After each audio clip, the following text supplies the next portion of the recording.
কিন্তু আমার তো একটা নীতি আদর্শের যে ভিত্তিতে আমি চলি, হয়তো তার সঙ্গে তখনকার ওনার চলাটা না একদম মিল ছিল না। ছিল যে আমাদের সামাজিকভাবে পারিপার্শ্বিকভাবে নানান দিক থেকে আমরা বাঙালিরা ভীষণভাবে ক্ষতিগ্রস্ত হচ্ছিলাম।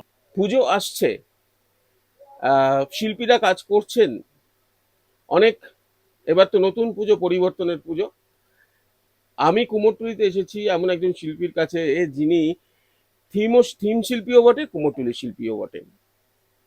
আর সবার আগে যেটা বলে রাখি সেটা হচ্ছে, ইনিই একমাত্র শিল্পী, ইনিই একমাত্র শিল্পী যিনি বোধহয় মমতা ব্যানার্জি তার পুজোর উদ্বোধনে আসছে অথচ তিনি নিজে থেকেই সেই অনুষ্ঠানে উপস্থিত থাকেননি।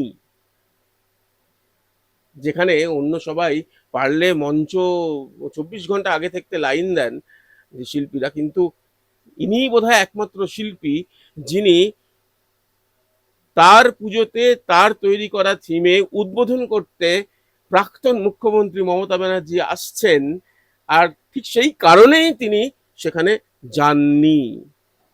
সুবল, এটা একটা মানে একটা ব্যতিক্রম, কেউ জানে না, আজকে আমি প্রথম জানানোর জন্য বলছি। এটা হয়েছিল, আমি জানি, কুমোরটুলি সর্বজনীনের পুজোর ক্ষেত্রে তোমার থিম ছিল, তুমি থিম করেছিলে, প্রাক্তন মুখ্যমন্ত্রী মমতা বন্দ্যোপাধ্যায় আসছিলেন, কিন্তু তুমি সেটা বয়কট করেছিলে বলা যেতে পারে, যাওনি।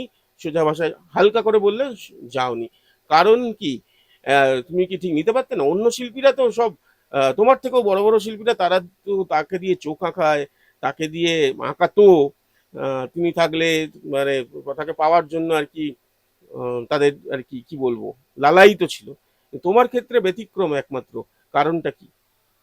না না, এটা এরকম সেরকম কিছু না। অ্যাকচুয়ালি আমি ওনাকে বা ওনার চেয়ারকে যথেষ্ট সম্মান করি, কিন্তু আমার তো একটা নীতি আদর্শের যে ভিত্তিতে আমি চলি, হয়তো তার সঙ্গে তখনকার ওনার চলাটা না একদম মিল ছিল না। যেটাতে বহু কাজে ওনাকে আমি সমর্থন করতেই পারতাম না। বহু কাজ, বহু এরকম প্রচুর কাজ আছে যেটা আজকে দেখাও যাচ্ছে। আহ, সেই জায়গা থেকে না আমার মনে হয়নি যে আমি আমার পুজোটা করা কাজ ছিল, আমি সেটা কমপ্লিট করি এবং তাতে যাতে ওপেনিং এ কোনো রকম অসুবিধা না হয় সেই সব করে আমি কমিটিকেও জানিয়েছিলাম যে আমি ভদ্রতার কোনো কিছু খামতি রাখুন, না, আমি সেটা বুঝতে একদমই পারছি, নয়, একদমই নয়, কিন্তু কিন্তু নিজের একটা আদর্শ। একদম নিজের একটা আদর্শ আছে এবং সেই সময়ে ওনার পথ চলাটা মোটেই আমার কাছে ভালো লাগেনি। একটা সাধারণ মানুষের বা আমাদের এই ওয়েস্ট বেঙ্গলের জন্য মনে হয়নি যে উনি ভালোভাবে ঠিক চলছেন, যেটা আমাদের ক্ষতি হচ্ছিল। আমার মনে হচ্ছিল যে আমাদের সামাজিকভাবে পারিপার্শ্বিকভাবে নানান দিক থেকে আমরা বাঙালিরা ভীষণভাবে ক্ষতিগ্রস্ত হচ্ছিলাম। আমরা বাইরে কাজ করতে যেতাম দাদা, মানে বাঙালি যখন জানতো, আলাদা একটা রেসপেক্ট ছিল, কারণ আমাদের কালচার, আমাদের মেধা আমাদের সেই জায়গাটা তৈরি করে দিয়েছিল। পরবর্তীকালে সেই জায়গাটা কিন্তু পুরোটাই নষ্ট হয়ে যায়। তার কারণটা তুমি বুঝতেই পারছো, বিগত সরকারের ওই ধরনের চলাফেরা। হ্যাঁ, সেইটাকে কখনোই নিতে পারিনি, যার ফলে আমার মনে হয়নি যে আমি ওনার পাশে দাঁড়িয়ে থেকে আমি ছবি তুলি বা কিছু। ওনাকে একদম অসম্মান করছি না, কারণ ওনার চেয়ার এবং ওনাকে আমি যথেষ্ট শ্রদ্ধার সঙ্গে বলছি। উনি আমাদের প্রাক্তন মুখ্যমন্ত্রী এবং সেই জায়গা থেকে বলছি, কিন্তু নিজস্ব তো একটা ব্যাপার থাকে। আমার নিজের তো চলার একটা ধারা তো আলাদা আছে। আমি তো জানি যে এটা ভুল হচ্ছে। যদি আমার ভালো বা সমাজে ঠিক হতো বা সবার ঠিক হতো, আমি কিন্তু একবারের জন্য মানা করতাম না, আমি ওখানে উঠতাম এবং ওনার পাশে থেকে ওনাকে যেরকম ভাবে আমার দরকার সেটা করতাম। অন্য শিল্পীরা তো মানে তাহলে মানে একমাত্র শিল্পী তুমি বোধহয়, অন্য শিল্পীরা তো দেখি সে মানে পারলে তারা এমন করতো। এটা এটা মানে কি, আর তুমি তো অভয়াতেও, অভয়ার জন্য যে শিল্পীরা যারা হেঁটেছিলেন বা যারা করেছিলেন, মিছিল করেছেন, তার পুরোভাগে তুমি ছিলে। হ্যাঁ, অবশ্যই সেটা তো আমরা করেছি। না দেখুন, অন্য শিল্পীদের নিয়ে আমি এখানে কথা বলতে পারবো না, কারণ তাদের ব্যক্তিগত মতামত আছে, আদর্শ আদর্শ আছে, বা ব্যক্তিগত আদর্শ না চলার হলেও, ধরন আছে। হ্যাঁ মানে, হ্যাঁ, কারণ আমাদের তো দেখেছি, আমাদের বহু মানুষই, এটা বেশি সংখ্যক মানুষই এই ধরনের যারা স্রোতের দিকেই বয়ে চলে, স্রোতের বিপরীতে বইতে সকলেরই কষ্ট হয়। সেই কষ্টটা সকলেই মেনে নিতে পারে না। তাহলে সুবল পাল ব্ল্যাক লিস্টেড হলো না কেন? তারপরেও সুবল পাল নিশ্চয়ই কোনো অসুবিধা, নিশ্চয়ই একটার পর একটা অসুবিধার সম্মুখীন হতে হয়েছে শিল্পী সুবল পালকে। কাজ পাওয়া কি যেত, নাকি যারা কাজ দিতেন তারা এই ব্যাপারটাকে কুর্নিশ করেই কাজ দিতেন, কি মানে সমস্যা তো নিশ্চয়ই হয়েছে, সমস্যা তো হয়েছে নাকি হয়নি? না, বেশ কিছু সমস্যা হচ্ছে যেগুলো আমি বলতে চাই না এখন, আর এগুলো নতুন করে বলতে চাই না। কিন্তু আমার পুজোর স্বার্থে তো বলতে হবে। না, সেই পুজোর পুজোর যে আমি আরো ইতিহাস বলি, লেখা থাকবে সেই ইতিহাসে তো মানে আজকে মানে সেই ইতিহাসে তো এগুলো লেখা থাকা তো দরকার, মানে ইতিহাসে ভালো এবং খারাপ দুটোই থাকে।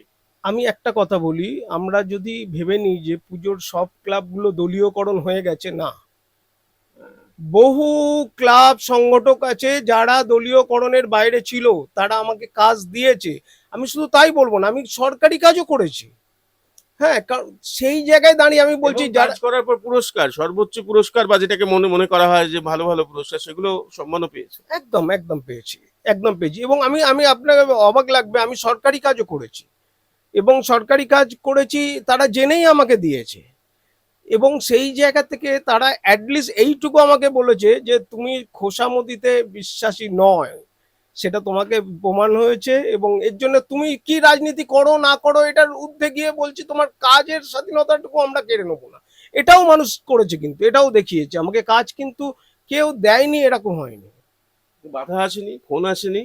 অনেক বাধা এসছে, আমি ছোট ছোট বাধা তো প্রচুর, অনেক নোটিশ থেকে শুরু করে অনেক কিছু, হেলথের নোটিশ, এই নোটিশ অনেক কিছু এসছে, কিন্তু সেগুলোর ঊর্ধ্বে গিয়েও মানুষ ঠিকভাবেই নিয়েছে।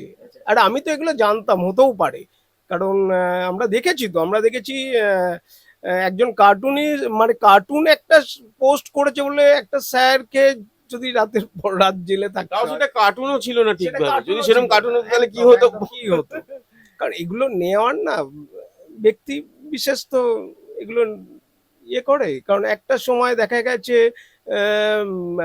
কি বলবো, বিরোধী বলবো না আমি, যারা সমালোচক তাদের সমালোচনাটা নিয়ে না নিজেকে ঠিক করতো। কিছু জন আছে সমালোচনাটা নিতেই পারে না, যে তার ভুলটা শুধরাবে সেটা করতে পারে না। সেটা আমরা দেখেছি, বিগত বছরে দেখেছি, যার জন্য আজকের দিনে দেখতে পাচ্ছি কিভাবে মানে ডিম থেরাপি চলছে। এইগুলো তো হওয়ার কথা ছিল না, বাংলায় হওয়ার কথা ছিল না। এটা কিন্তু খুব অসভ্যতামি লাগছে দেখতে, কিন্তু কিছু করার নেই, সাধারণ মানুষকে এমন একটা জায়গায় নিয়ে চলে গেছে, তারা এর থেকে তো বোম ছুটতে তো পারবে না, একটা প্রতিবাদের এরকম একটা জায়গায় তারা ডিম থেরাপি করছে। মানে কি বলবো, এই সব নিয়ে চলছে আর কি। তথাকথিত বড় পুজোগুলো এবার প্রশ্নের মুখে। নাম আমি করছি না, নাম নাম করে আমি নেগেটিভ পাবলিসিটিও দিতে চাই না, কিন্তু নেতাদের পুজো, সেই পুজোগুলো এখন প্রশ্নের মুখে। সেগুলো নাকি শিল্পের একটা বিশাল জায়গা হয়ে উঠেছিল। তো এবার পুজোটা কি হতে চলেছে, ভালো হবে, খারাপ হবে, কি হবে? এখনো আমরা ঠিক বুঝতে পারছি না, কারণ এখনো, তবে মনে হচ্ছে ভালোই হবে। হ্যাঁ, একটা অসম পুজো ছিল। হ্যাঁ, ধরো কোনো নেতার বাড়িতে চুরির 10 কোটি টাকা পড়ে আছে, সে ভাবলো যে আমি এটা পুজো প্যান্ডেলে লাগিয়ে দিই, মা দুর্গার মূর্তিতে লাগিয়ে দিই, আমার মনে হয় পুণ্যি হবে। হ্যাঁ, সেইভাবে প্রচুর কোটি কোটি টাকা তারা এইভাবে ব্যয় করেছে, কারণ করার কিছু ছিল না, কালো টাকাকে কিভাবে খরচা করবে। সেই জায়গাগুলো বন্ধ হবে, আশা করছি বন্ধ হবে, এবং একটা পুজোর না বাজেটের একটা আহ, আহ, ভারসাম্য থাকবে এই বছর। ফলে কি হচ্ছিল, পুজোটা কিন্তু ওই গুটি কয়েক লোকের হয়ে যাচ্ছিল, আর সর্বজনীন বলে ছিল না পুজোটা। ওই একদম কর্পোরেট ধাঁচে, যার কাছে টাকা আছে তার পুজো, সে যা চাইছে, সে এখন দেখাও যাচ্ছে, লোগো পর্যন্ত ইউজ করেছে ভুলভাবে, একটা ইউনেস্কোর লোগো।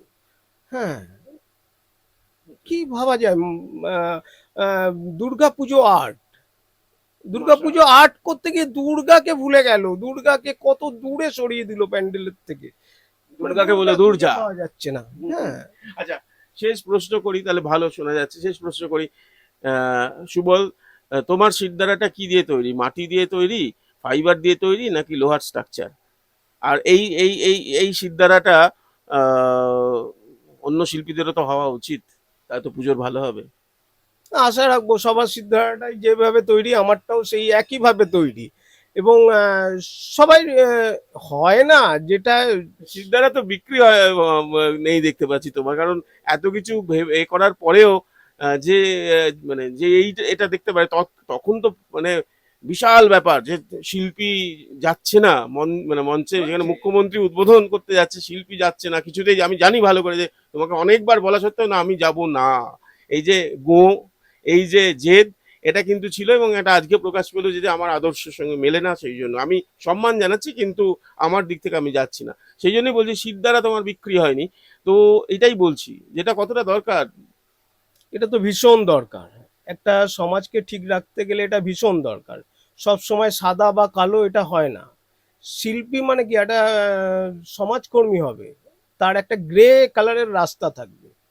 আমি হয়তো মতাদর্শভাবে আমি একটা পার্টির হতেই পারি, কিন্তু আমি যখন একটা কিছু নিয়ে বলবো, ধরুন না অভয়ের কেসটা নিয়ে আমরা যেটা কুমারটুলি দিচ্ছে হাঁক আমার দুর্গা বিচার পাক, এটা কতটা জরুরি সেই সময় দাঁড়িয়ে আমাদের মনে হয়েছে, কিন্তু আমাদের পুজো সংগঠক মনে করেনি। তারা একটা ছোট্ট পেপারে লিখে ফেসবুকে পোস্ট করে দিয়ে ভাবলো যে এটাই নাম কাও আসতে। হ্যাঁ, মানে অদ্ভুত। এবং সেটা নিয়ে যখন আমি বলি তখন কেউ কেউ পুজোর বাহুবলী বলছি আমি তাদেরকে, পুজোর বাহুবলী বা মাফিয়া বললেও ভুল হবে না, তারা তো বীভৎসভাবে আমাকে লিখেও পাঠায় যে চুলকে ঘা করো না, এ করো না, সে করো না, হ্যান করো না, ত্যান করো না। আমি বললাম না, আমি কার জন্য বলছি, কারণ আমি এই সংগঠনকেই তো দেখেছি যে কোভিডের সময় আমাদের কুমারটুলিতে এসে মানুষের পাশে দাঁড়াতে। আজকে শুধু একটা সরকারের অন্যায়ের কথা বলতে গেলে তার এতটা বাঁধছে। অন্যায়টা কি, সরকারের অন্যায়ও বলছি না, তখন তো এটা কোনো পার্টি পলিটিক্সের ছিল না, নন পলিটিক্যাল একটা মুভমেন্ট ছিল, সেইটা তো আপনারা আসতে পাচ্ছেন না। তার মানে কোন জায়গায় নিজেদেরকে নিয়ে চলে গেছেন। এবার পুজোতে হচ্ছে এখনো কাজ? হ্যাঁ হ্যাঁ, কাজ শুরু হয়েছে, আমরা কাজ শুরু করেছি। আশা রাখছি পুজো ভালো হবে এবং আরো বড় হবে। আহ, বর্তমান মুখ্যমন্ত্রী যেটা বলেছেন সেই কথারই প্রতিধ্বনি পেলাম শিল্পী সুবল পালের কাছে, এবং আপনাদের কাছে এইটা তুলে ধরতে পারলাম যে অন্তত যদি ভেবে থাকেন কোটি টাকা বাজেট নিয়ে সব শিল্পীরাই তারা পেতেন যোগাযোগ, এবং তৎকালীন মুখ্যমন্ত্রীর কাছে গিয়ে, তৎকালীন নেতাদের কাছে গিয়ে তাদের সঙ্গে যোগাযোগ না, একজন শিল্পী অন্তত ছিলেন এবং আছেন যিনি যিনি কিন্তু তার পুজোতে উদ্বোধনে এসেছেন, সশরীরে এসেছেন, ভার্চুয়াল না। তৎকালীন মুখ্যমন্ত্রী মমতা বন্দ্যোপাধ্যায় কিন্তু তিনি যাননি। যাননি তার আদর্শের জন্য, যাননি তার পুজোর স্বার্থের জন্য, পুজোর জন্য, মা দুর্গার জন্য। বড় অর্থে বললাম। রিক্তমের সঙ্গে প্রীতম দে, এই সময় লাইভ।